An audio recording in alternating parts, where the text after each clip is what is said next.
As a Chinese saying goes, the mountain dweller lives off the mountain, and the shore dweller lives off the sea. Unlike plains in the inland, tidal flats, dubbed as the deserts of agriculture, have long been off limits for large-scale agriculture due to high salinity. As a result, the shore dwellers had to depend on the sea to make ends meet. However, such a situation is expected to be changed soon. According to the latest report, China will widely plant seawater rice this year, a type of saline-tolerant rice, for further trial purposes.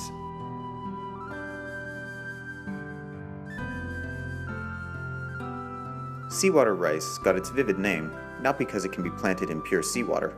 Rather, it is a kind of saline alkali-tolerant rice that can endure short-term seawater saturation and be planted in tidal flats. Seawater rice is saline alkali-tolerant, which endows it with so many advantages that ordinary rice generally do not enjoy. Seawater rice paddies can be irrigated with diluted seawater, thus helping save the freshwater resource. Seawater rice have more trace element in it than ordinary rice, thanks to higher density of trace element in saline alkaline soil. To survive in the harsh environment, seawater rice must have some die-hard genes which may enable them to better resist the attack of certain diseases or bugs. And without the use of pesticides in its planting, seawater rice is a natural, green, and organic food. The birth of seawater rice had a legendary story.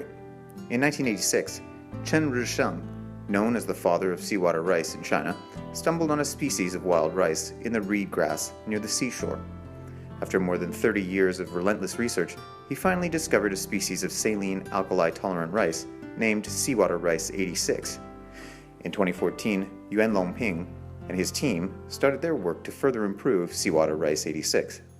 They carried out trials in rice paddies that were irrigated with diluted seawater and made some impressive progress.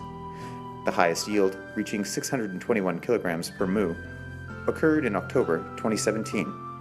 Researchers have selected 176 strains of saltwater-tolerant rice and expect them to be widely planted across the country in further trials. Food is the primary need of the people. In China, the harvests of such staple foods like rice are of great importance both to the national economy and the daily life of ordinary people. To maintain cereal output at a safe level, the Chinese government imposed a red line to maintain 1.8 billion mu of arable land nationwide. The research on seawater rice, however, offers us a new approach to tackle the issue of food security. China has at least 100 million hectares, 1.5 billion mu, of saline alkaline land, out of which more than 200 million mu are suitable for seawater rice planting. If each mu can produce a 200 to 300 kilograms harvest on average, then China will add a dozen billion of kilograms of cereal, potentially providing enough food for another 200 million people. Today, our world is witnessing extremely uneven development.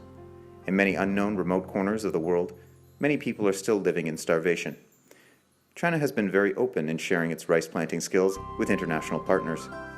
There are 950 million hectares of saline alkaline land in the world. The research on seawater rice will provide new development opportunities for these erstwhile deserts of agriculture and bring a hope of relief for those who are still struggling with food shortages.